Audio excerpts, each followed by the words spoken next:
I'm a pretty decent basketball player, so I know how to shoot with my right hand. If I try to shoot left-handed, it's going to be laughable. Why would I keep trying?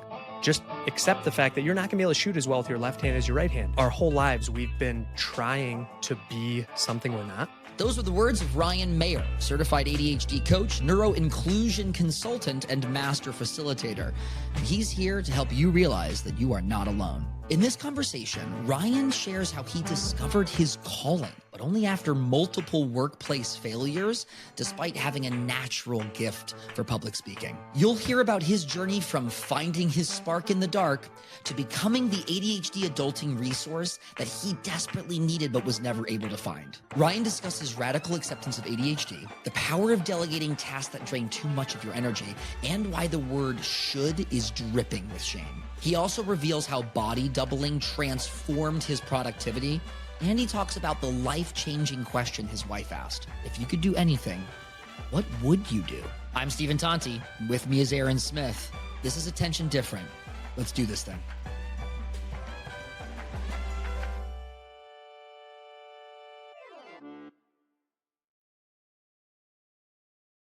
Ryan, all you're doing is proving exactly what I said yesterday, which is you and I are cut from the exact same cloth, and that the energy, the person in the room is going to have to keep up is Aaron and maybe David.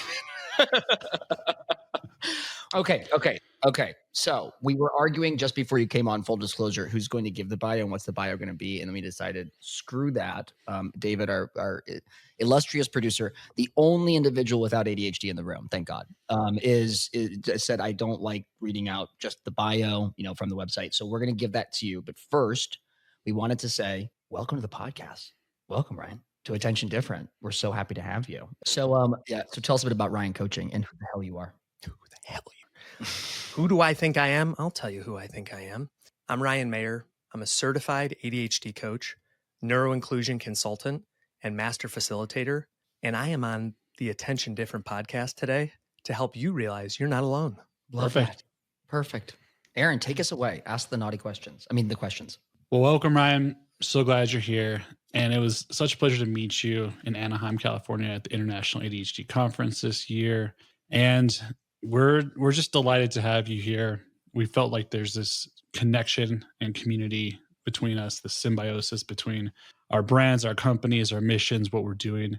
And to jump right off and get this podcast rolling, we're going to ask you a few questions we ask all of our listeners. Bring it, Aaron. Here we go. How do you identify? Do you say, I am, I have, or I'm a person with ADHD, or something different? I say that I am someone who, like a lot of the folks that I coach, I have exceptional gifts and unique challenges. But as far as just the straightforward intro, I say that I have ADHD. Cool. And then I'll say that I work with others like me. I work with others like me who are wired with ADHD. What age were you diagnosed? I was in junior high when I got diagnosed. Okay. So fairly early. Like what age? We're talking middle school? Okay, Stephen, I'll tell you the story. Yeah. Twist my arm. I will. I was in grade school and didn't mind school as long as it was something that I was interested in. Once we got into anything that was quantitative in nature. So when we started, I will never forget, it was when we got into the periodic table and the quadratic equation where I'm like, wait a minute, because I realized that the way that I think, I need to be able to grasp the concept in my mind. And with those things, I just could not wrap my head around like plugging in numbers for letters and all of that. And it was just really a struggle. And I went from one of the leading leaders to someone who needed remedial help, honestly. And it was so confusing for me and frustrating because I was putting in the time. I was working on the homework. I started noticing I had challenges in junior high. I got to high school. And again, in the quantitative courses, I just really struggled, whereas I excelled in anything that was verbal related or, conceptual that I could think of. But what it came down to for me was I was a student athlete, pretty involved in a lot of things on campus. And I'll never forget coming out of basketball practice one night. And my mom, this was like freshman year. So my mom was waiting for me, pick me up. And she said, what do you do in there? And I'm like, well, I mean, the same thing everyone else is doing. I'm getting changed. What are you talking about? She said, why are you always the last one out? Like, what's happening there? I'm like, oh, I don't know. I'm just talking with people, I guess. Mm. And I started noticing, oh, I really do like take a lot longer than everyone else. And then that same kind of feeling was happening when I would take my math tests or quizzes or whatever, where I look around and it's not that I'm judging other people, but just from what I could gather, it was people that I feel like I knew more than many of them, but yet I was always one of the last ones to turn in my test. And it was a lot of test anxiety. So we started thinking I think there's something to this. We should look into this. And so we went in, we talked to a psychiatrist, and I'll never forget that moment when she read through the description of ADHD, which was the first time I had ever heard of it before. Mm. And as she's reading it, it was simultaneously validating, but also it was validating and I'd say liberating, because it's like, okay, this isn't my fault. This isn't my fault. I didn't do something wrong. I knew I wasn't lazy because I was trying, I was putting in the extra effort, but this is why. This is an explanation, not an Mhm. excuse, but an explanation. So then I started taking ADHD medication soon after that. And okay, thank you. Thanks, Ethan. My son, who is 7. Yeah. Okay, cool. Ethan is your son who's 7. Okay. I was going to ask. Yeah, for those who are listening, my son, Ethan, who is also on team ADHD, when he heard I was going to be on a podcast, he asked if he could make something for me for the podcast. So I'm going to show everyone what that is right now. Oh my God. Aw. Here we go. Let's go, Ethan. Just like, oh my God. Oh my God. ADHD. Is the best. So we got RMC, which stands Yeah. for Ryan Mayer Coaching. He used, for those who are listening, he used my like marketing. I gave him a couple of my stickers with my logo, the icon, and then it says RyanMayerCoaching.com. ADHD Coach Ryan is the best. Aw. It's hard to argue with that. That's irrefutable. That's evidence. amazing. Yeah. I thought that think was it's on your also head. yeah, I thought it's a hat, right? I Yeah, was yeah. like, when are you gonna put that on? I thought he was And about put to put it holes. on his Yeah, there head. you go. Yeah, I There thought you I was go. like, Yeah, we should do the whole interview like that. Yep. All right. Yeah, No. We wear Oh. many hats. We Same do. Yes. We do. So it was very liberating. And at first, though, I was actually confused because, like so many people, the only exposure or awareness I had around ADHD was in second grade. I can remember there was one of my classmates who had the stereotypical ADHD, where he was disruptive in class, he was causing trouble, he had to get removed from class to go take his medication, and then when he came back was very much in a zombie-like state. So I was like petrified of taking medication. I said, my personality is what makes me who I am. I don't want that. I don't want to lose that. And the psychiatrist said to me, Ryan, if you couldn't see the board in class, would you wear glasses? And I thought, well, yeah, of course I would. Yeah. And she said, taking this medication isn't going to change you. It's just going to be like glasses for your brain. Yeah. And that's what I always tell clients, because as an ADHD coach, it's not my role to tell someone you should get diagnosed or you should take medication. However, I would say to people, what if it could help? And maybe it's worth a try. So anyway, that was my diagnosis journey. Yeah. And can I ask you just to follow up on that? Like, I hear that from clients as well. Like, is this going to change me? Is this going to make me a zombie? Is the medication going to change my personality or my ability to be creative? What would you tell clients about that? The way I've heard people describe it before is that it turns down the background noise. So imagine being in a loud sports bar or a nightclub or some place that's very loud and bustling. And then all of a sudden, all of that noise gets turned down. Yeah. Ethan, like speaking of- I'm on the podcast. Okay. You got to be quiet. The fact that I just got prescribed blood pressure medication would be an indicator of kind of where we're at this point. Do you take stimulant medications now for your ADHD? I do take stimulant medication, and I don't know if I will forever, because what I've always say to people is I'm not pro or anti medication. I am pro whatever's going to be best to serve that person.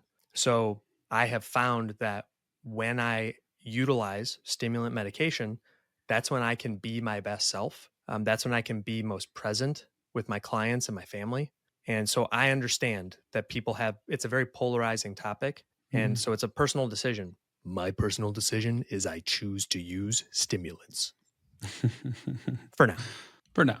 Yeah. Yeah. And I think, and the more people learn coaching techniques and strategies and other ways to help their ADHD, maybe they don't have to rely as much, but also there's no shade and no shame in using both and needing medications as well. I think people carry a lot of shame sometimes. Did you have any shame for you? Here's what I will say to people to go back to what that psychiatrist told me that first time when I said, whoa, whoa, whoa, I like no medication for me. Yeah. It would be like saying to someone, hey, do you wear glasses or contacts? Well, yeah, I wear glasses. Shame on you. Yeah. You should just look harder or squint harder and you'll be able to see. Everyone else is able to see just fine. Yeah. So you don't need glasses or contacts. That's ridiculous, obviously. Mhm. And saying that to someone, like there's a lot of parents that I've encountered that, and I'm sure in Aaron's work, he's seen that too, that they have this judgment around, oh no, like my kid doesn't need that. Why not? Why not try it to see if it helps them to function in the way that society necessitates? Yeah. If it works, why not use it, right? Let's use what works with no shame involved. That brings us to kind of the main part of our questions at this point. What brought you to doing this work, the work that you're doing, ADHD coaching, building the business you have, doing the public speaking and podcasting and other stuff that you're up to? Kind of walk us through that journey a little bit. I don't know that I've ever segued so beautifully from one part of my story to the other. It's just dawning on me right now that while I may have been struggling in the classroom, and while in college I may have needed some accommodations like extra test time or distraction reduced environment, high school Ryan and college Ryan still thrived because in high school, I mentioned I played sports, but I was also involved in student government. My highlight from my high school experience was being the student government president and running the spirit and rally committee and bringing back.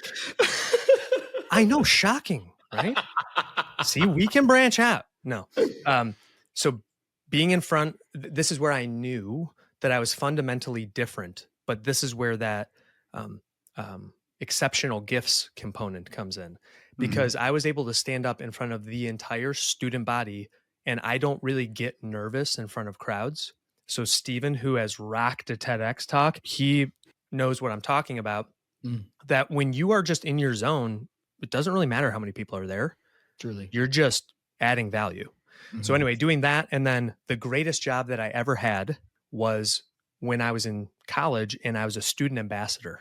So I had the opportunity to help influence one of the most important life directing decisions that any person will ever have, of what university to go to.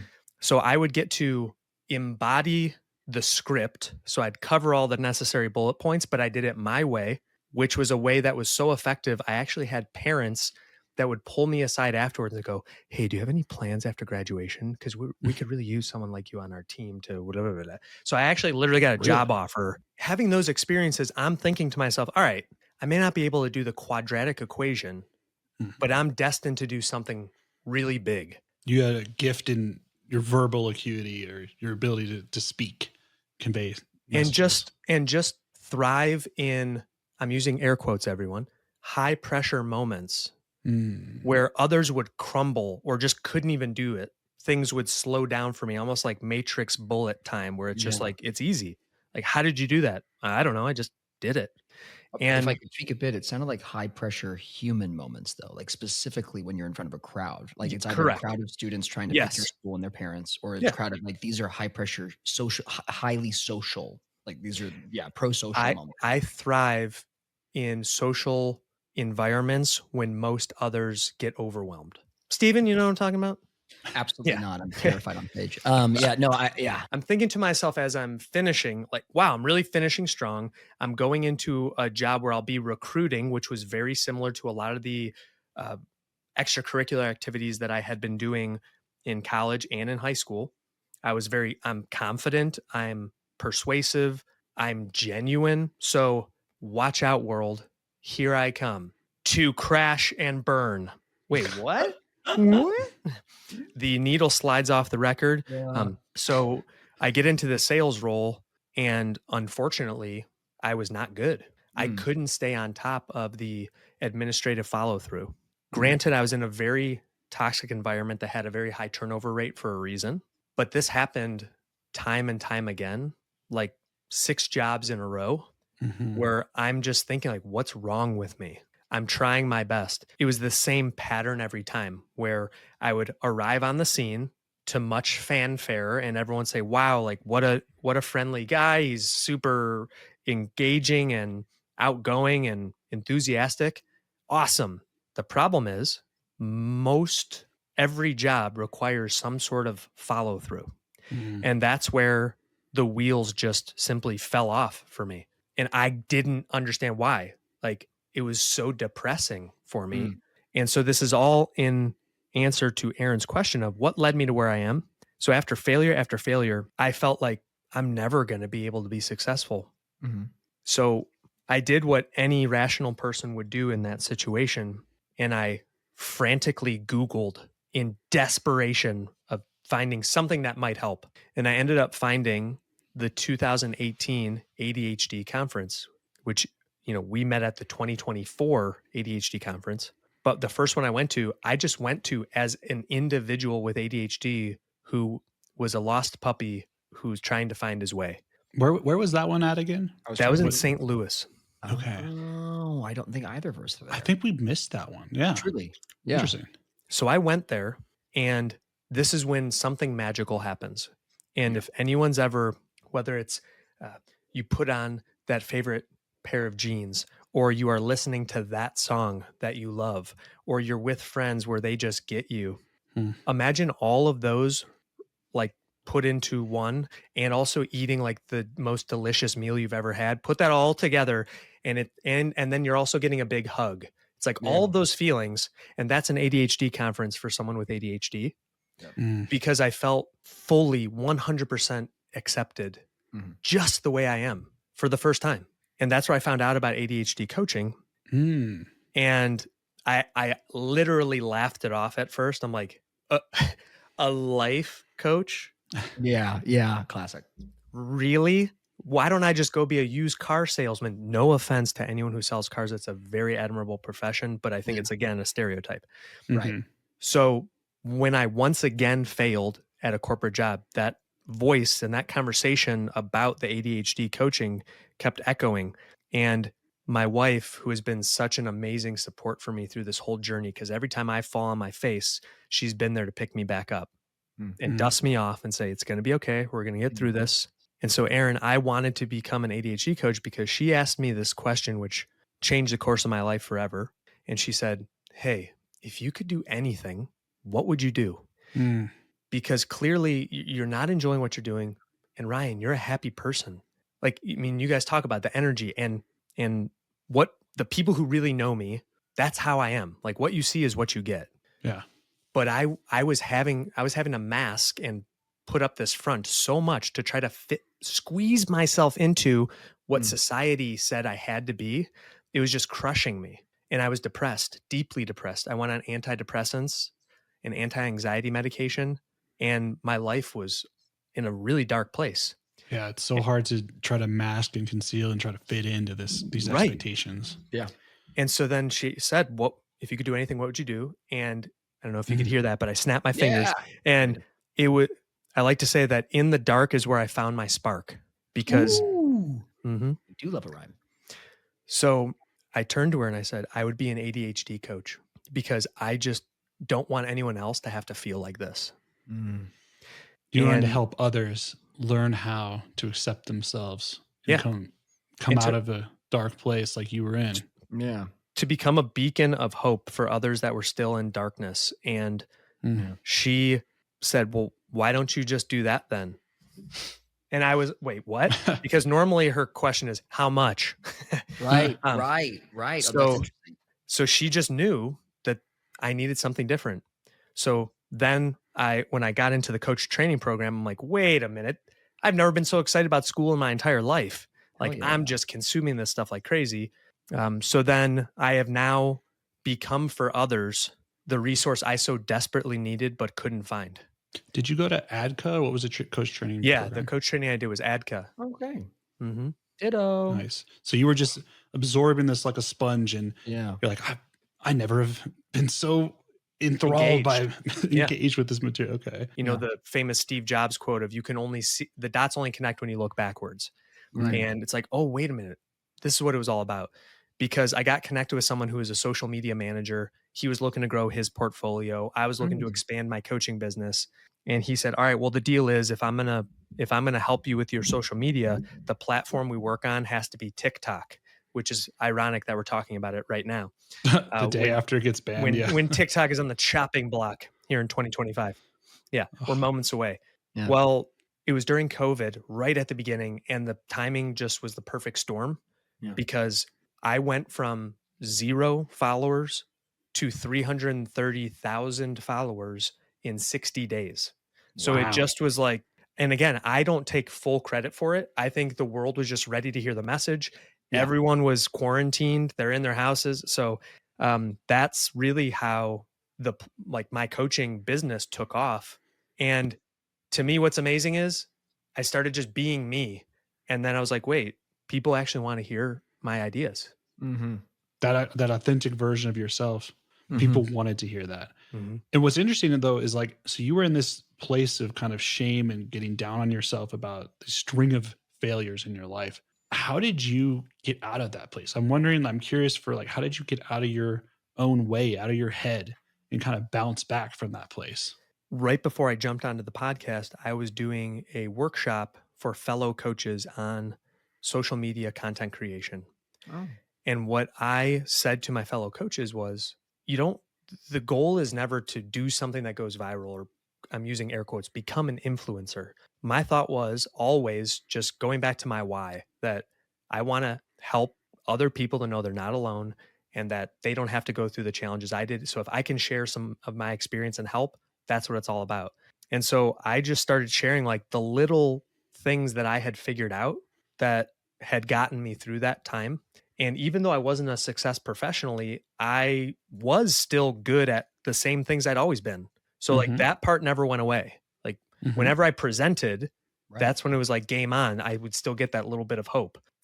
So this just ended up being kind of this great crossroads of like, not being afraid to put myself out there and knowing a lot about ADHD.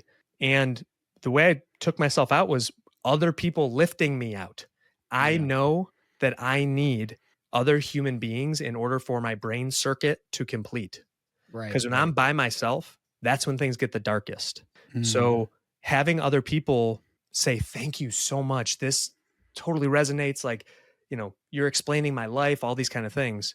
It helped me to know like, okay, there is something I can do to help people.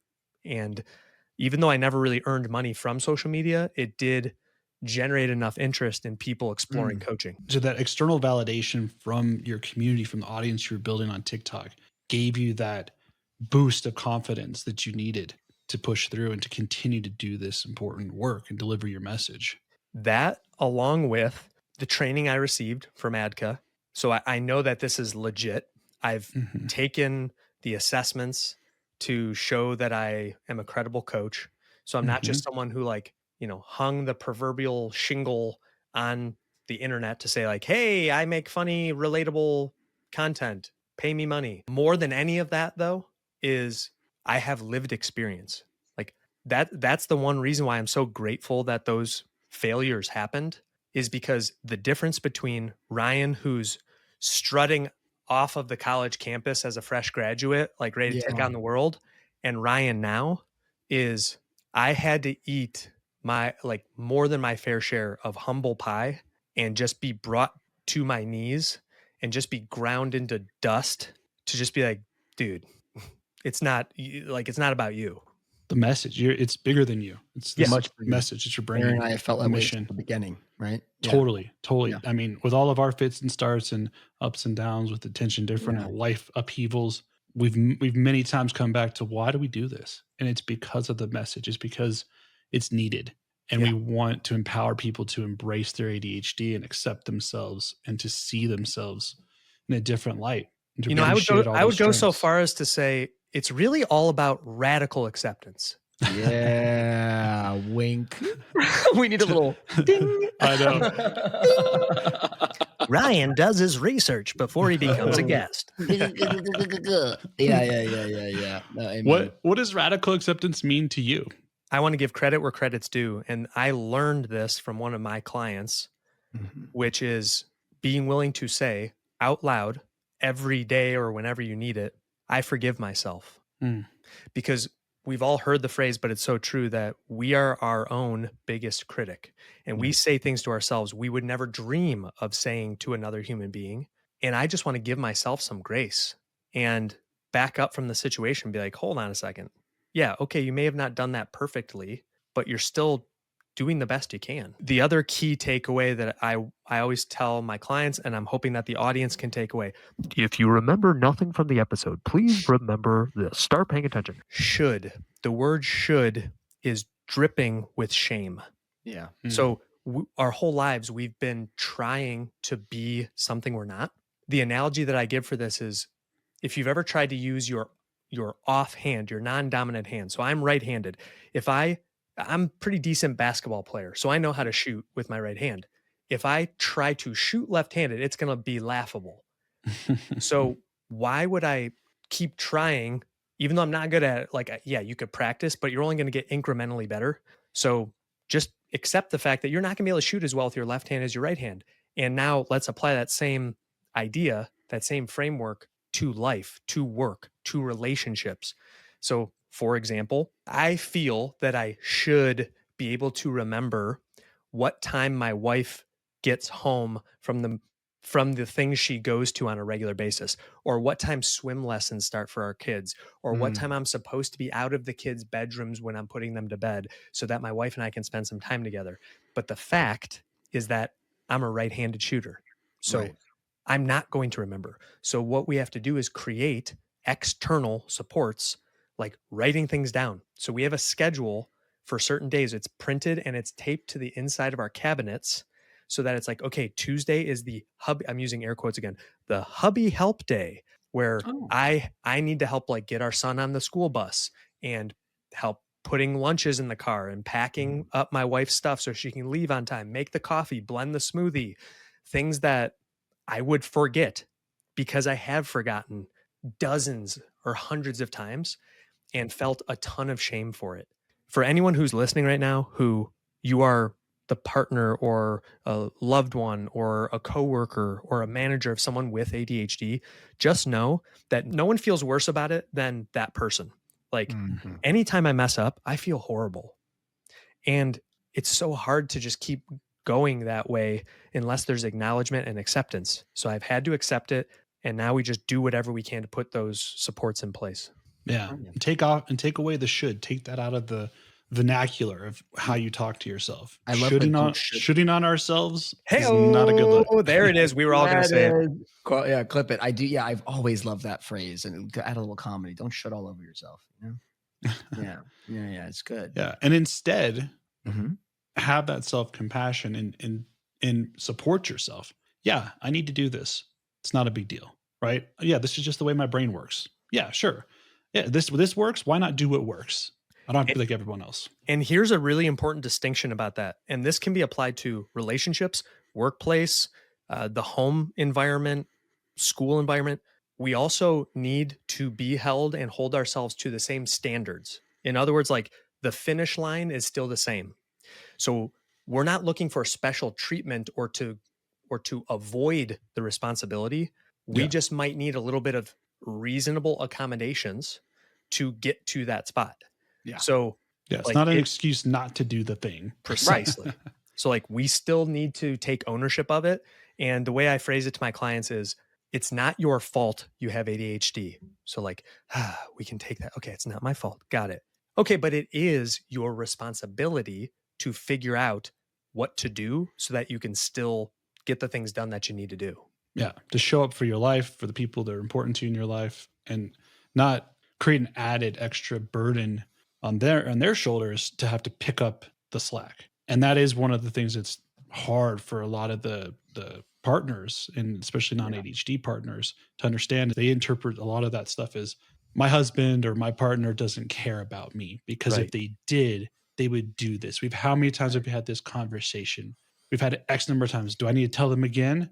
They must not care. It's like, no, it's our executive functioning that's getting in the way. Yeah, it becomes like a moral, like they're like being disrespected. Yes. Right. It so quickly rises to, why don't you respect my feelings, my desires, our house, our home, right? Like, why aren't you sharing that? Yeah. And it has nothing to do with malintent. That's what I usually would get caught up. It has nothing to do with malintent. I don't intend to hurt you.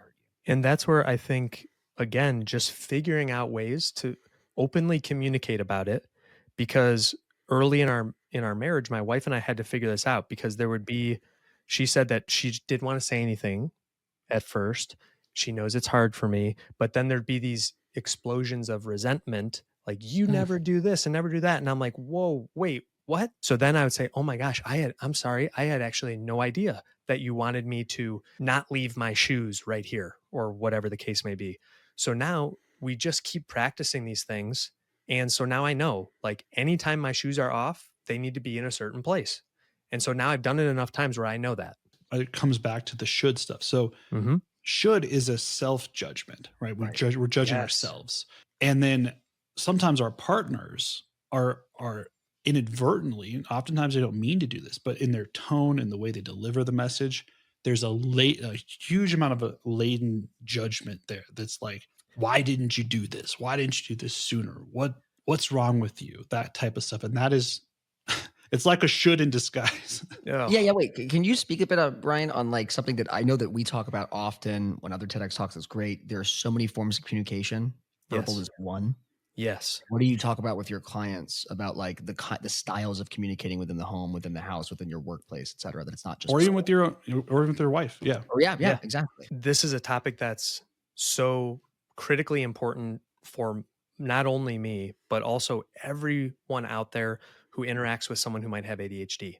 At some point on your episodes, I'm sure you have gone into the topic of rejection sensitivity dysphoria, which, for those who aren't familiar and you're tuning in to this episode for the first time because you couldn't wait to hear what I had to say, RSD, it just basically means we bruise easily. We are extra sensitive. And so where that can be really positive, like giving a presentation and reading the crowd, so we are taking in everything all the time, we also take the tiniest indicators of potential disapproval or rejection, criticism, and it just gets exponentially blown up in our minds. Yeah. So even if my wife isn't even trying to, if she says something with even the slightest inflection, like, I'm going to either shut down or explode unless we have a conversation about it.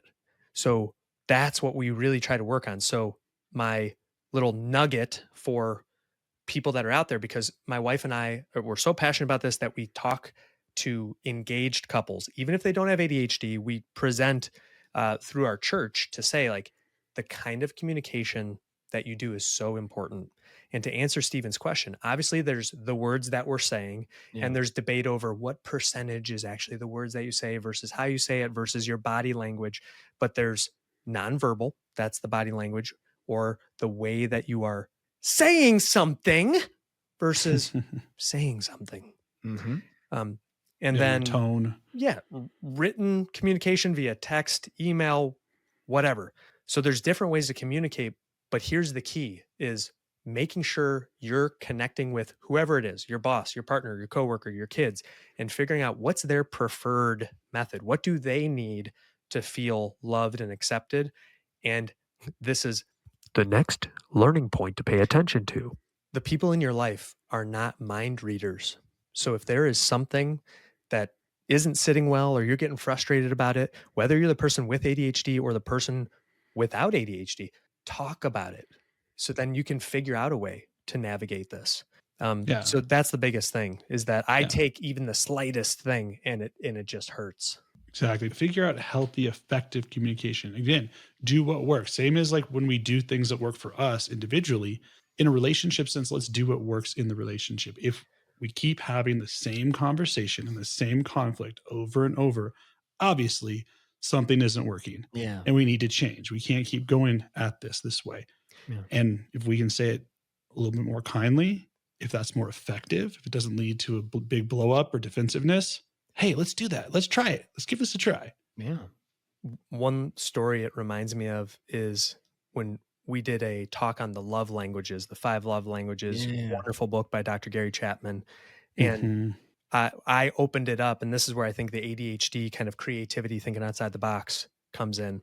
The universe or God or whatever you believe in would always provide. I would just ask around and say, does anyone here speak a different language? And so I would find someone kind of like without everyone else knowing. And then I would plant them in the audience and say, hey, I'm going to ask for volunteers. So when I say, if anyone want to come up to tell their story about how they met their significant other, can you raise your hand? I'm going to call on you, come up here, but then say it in your other tongue, your native tongue or whatever. So I had someone come up there and talk in Mandarin Chinese. Cool. And so they give the story about how they met their significant other. And I turn to the crowd and I say, wasn't that beautiful? What a story. And everyone's kind of looking like, wait, what? I didn't understand any of that. And I turn to the person, I say, I'm sorry, I don't think they could hear you. Could you just speak up like a little bit louder into the microphone? So then they do that. And I say, okay, how about now? Like, great story, right? And everyone's still like, what? I'm like, oh, you know what? I'm sorry. They're not speaking our language. We're communicating totally different language. Can you just say it in English? Oh, can you just say it in English, please? And then they say the story and everyone's like, oh, so I say, it's just like that in relationships. Mm. If you are talking in a different language than how your person, whether it's, again, work environment, your kids, whatever, if it's different from how they want to receive communication, no one's going to understand what's going on. And you're going to constantly keep getting in that fight. It's a good move. It's a power move. Definitely. I love that example. Yeah. Tower of Babel. Yeah. That's so powerful. For our listeners, what would you say is something that is one of the most powerful things you do as a day-to-day practice to manage your ADHD in a, let's say, more sustainable way? There's 2 things that come to my mind right away. And I always encourage this for my entrepreneurial clients, but it really could be applicable to anyone. I mentioned before that I do my very best work. I can show up as my best self when I'm working with or communicating with another person. So again, I'm assuming at some point on the show, you've talked about the magic of body doubling.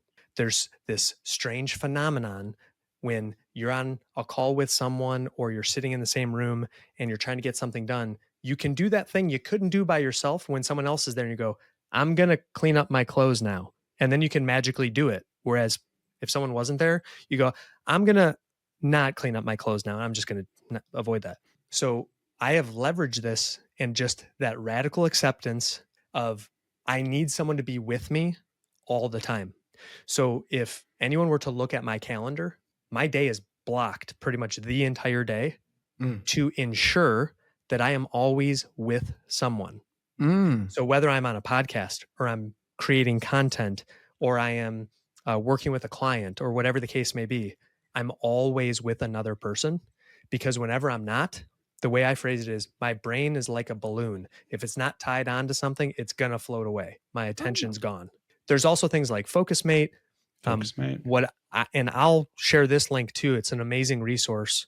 There's something called Work Sitter where they literally sit with you and help you to work through your tasks. I formed a partnership with them, as well as my own virtual assistant who is with me the first couple hours of every single day. I have now I think Steven needs to get on a work sitter program. Oh my that God. might be good. I want to pick back up on what you're saying. I think because that's so important. I think this is something I've noticed, especially even just working with Steven, who like yourself has a high level of, I'd say, extroversion and energy. Yeah. And I think I have a little bit of a difference because I'm more of an introvert. And so I don't thrive as much with the support, I guess, of people working alongside me as much. I'm more of a kind of independent Mhm. worker. And I actually like kind of peace and quiet and alone time. But people are different. And I do think focus mate and those tools you mentioned are really powerful to help with body doubling, co-working, all that kind of stuff. So I'm just curious, like, how, like, yeah, how did you come to realize that piece of this of yourself that it really helps you to just have that energy of the other person around you and that support? Well, Aaron, I just want to first say that your flavor of ADHD is perfectly you because that just means your attention is different. And Yeah. but I'll be here all episode. But no, all kidding aside though, I mean, everyone does have their own unique presentation and that may not be as beneficial for you, but this was just me kind of sifting through the times where I had worked well and I always love being around people and it brings me energy. So for anyone listening to the episode, what I would suggest to you, this is what I tell my clients, just make 2 columns. On the left side, what are the things that energize you? Like Mm. what do you do during the day, whether it's work, home, whatever, that energize you? On the other side, what do you do that drains your energy? And then just figure that out. And I found that long periods of isolation drained my battery. It was really hard for me. Whereas if I'm with people, it actually energizes me. So I'm like shot out of a cannon at the end of the day because I just loved what I did. Do you And know then, some more of those? Do you know Nope. some more of the energy vampires and the energy? Do you know some more of your AB lists? Oh, yes. So another tangible tip I would have is if any of those things that are in the battery draining component are delegatable, Yeah. delegate them. And if I may be so bold, we can put right in the show notes my most recent podcast episode about delegation. Yeah. We'll link to it. Because here's the thing is society has brainwashed us that Yeah. we need to all be a certain way or do something a Mhm. certain way. And it reminds me of when you'd play video games growing up and you could pick characters that had different strength levels, like different speed or different strength or whatever. Yeah. Why would we force someone who is not good at something to still do that just because everyone else does?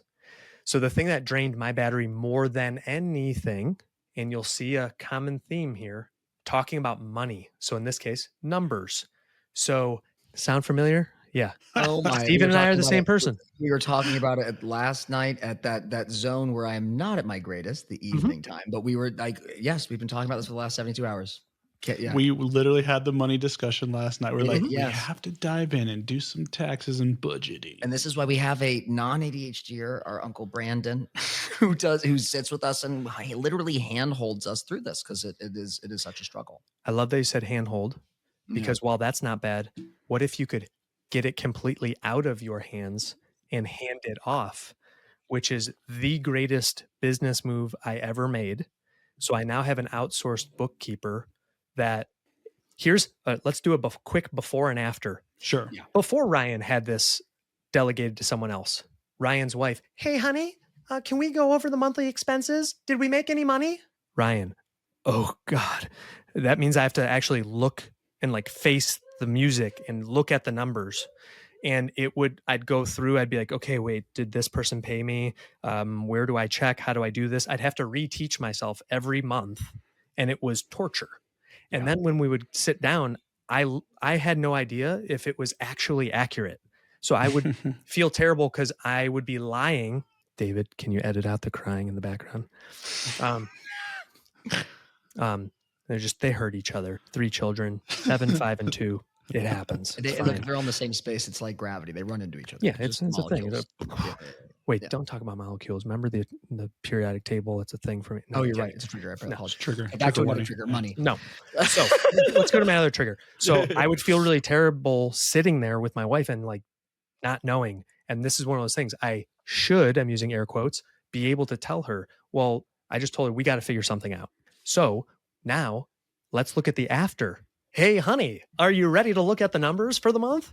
And we have a specific time where we get together to do a monthly review with our bookkeeper, and she can say to us, hey, here's who paid, here's how much you brought in, here's all your expenses. And then we can make informed decisions like, ooh, do we still need that software? Oh, Yeah. should we raise prices? Oh, whatever. Whereas before it was like, we don't even know what we're talking about. And so it's been so great Yeah. now because that is no longer a stressor. So what was that? That was Ryan powering up Hell and yeah. not wasting his energy on stuff that he's not good at. Yeah. Yeah. Yeah. Yeah. Delegate the things that you're not good at is huge. And again, don't do it with shame or or guilt or anything else that kind of brings you down. In the ethos and in society, we're kind of told, we're given these examples on TV and other places where it's like you have to become this like hero that can do everything Right. and Right. do it all well. And we need to get okay with the fact that really we don't see these examples, but this is how people succeed in the world. Yes. They do not do it alone. No. No one who is successful, no CEO or person that's running a business or someone that's doing anything great, anything of substance, is doing it alone. They have assistants, they have accountants. Do we all have to do that? Do we all have to be good at everything? No. Mm-hmm.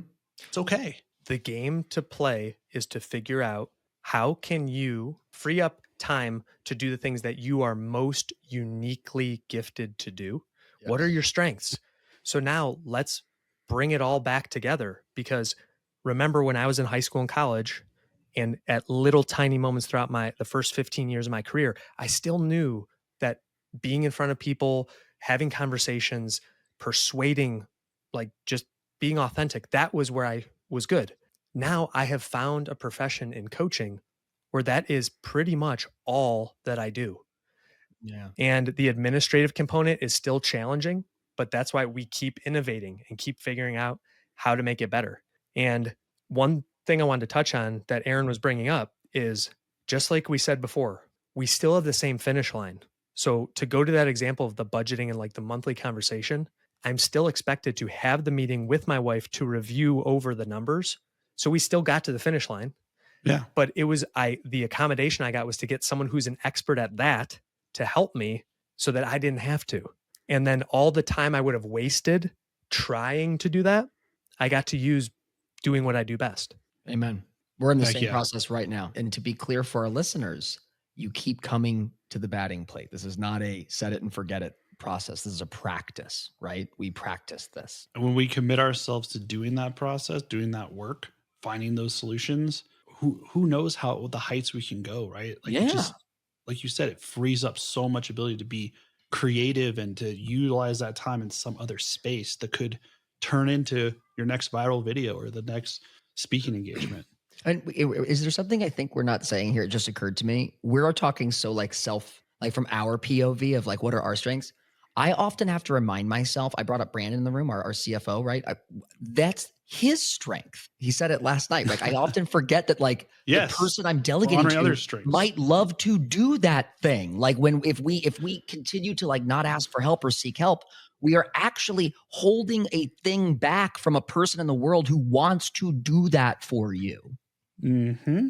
That was one of the biggest realizations I had. I'm so glad you brought that up, Stephen, because for those of us with ADHD, we may have felt so much shame throughout our lives of having to ask for help for something we felt we should have been able to do. And now there's people, just like we are so happy to help someone else with something that we are good at, they are the same way. So when I'm like, I'm sorry that I didn't organize all of these contacts or put these into an Excel sheet. They love doing that. And that's how they, leverage their strengths. Our listeners might be hearing this and be like, well, if I wish I could do that. That's kind of might be a privilege, or they might see it as an expense that's outside of what they can afford. And I get that, but there's probably smaller things. Like even if you can't afford to get a bookkeeper or an assistant or a VA or someone else to help you, there's probably things you can start to do right now to delegate it. Maybe it's a software program, maybe it's an app, maybe it's using AI in some way. There's some way that you can delegate now for pretty on the cheap. And let's start doing that. And who knows, you're going to get to that place where then you'll grow whatever business or venture you're doing. You'll grow that to the point where you'll be able to afford even more things. And to add to that, Aaron, what I would say is think about the opportunity cost. So this is a business idea of what are you trading for it? So before I used to waste pretty much an entire day. Don't you think that I could do something with that time that I got back to make up for what I spend for that person? So basically in one day I can pay for that person for the entire month. Oh, So it's you can start doing that in small bits, but then it can build up. And that's where you can go to places like FocusMate, even if it's just something small to try, Totally. like have a body double to give you the space to work on it yourself. Maybe that's all you need. Just experiment. We are all constantly evolving. Yeah, I love the opportunity cost. It's not just about what you're spending, it's what you're gaining in time Exactly. and your ability to make more. And we don't frame it in that way. We don't think about that. We're like, oh, the cost of that seems so much. And it's like, if I did an hour or two of extra client a week, I could pay for this thing. And I'm like, why am I not doing it? Yeah. Yeah. Sounds like you might need a coach. Yeah. I know. We all need coaches. And that's why we're glad that you're here and that you do what you do. And we're doing what we're doing too. Because there's so much need, there's such a demand and so few supply. And just one more time for our listeners, give us where you're at, what socials you're on, and the handles you have. This is the pluggables section. Plug your pluggables. Thank you again for the persistence of sticking with it and having me on the show. I knew it was going to be lightning in a bottle, and it didn't disappoint. And I'm so excited to see what we're all going to do together, including at Neurodivergent 2025 in Austin. We'll see you there. People can find me on pretty much all of the socials, ADHD Coach Ryan or ADHD Coach Ryan Mayer, and also RyanMayerCoaching.com. And there's a lot of offerings that I have for every budget for anyone looking for support. So just know you're not alone. We believe in you and we're ready to help. We're here to help. We're here to help everybody, all of us together, Yeah. the ADHD Vulcan Council. And also, I just feel the need to say this right now. Yeah. I love you guys, all three of you. Love you too. Love you too, man. Same. The feeling is deeply mutual. Can't Have wait a to blast day. get together again soon. See you guys. Bye.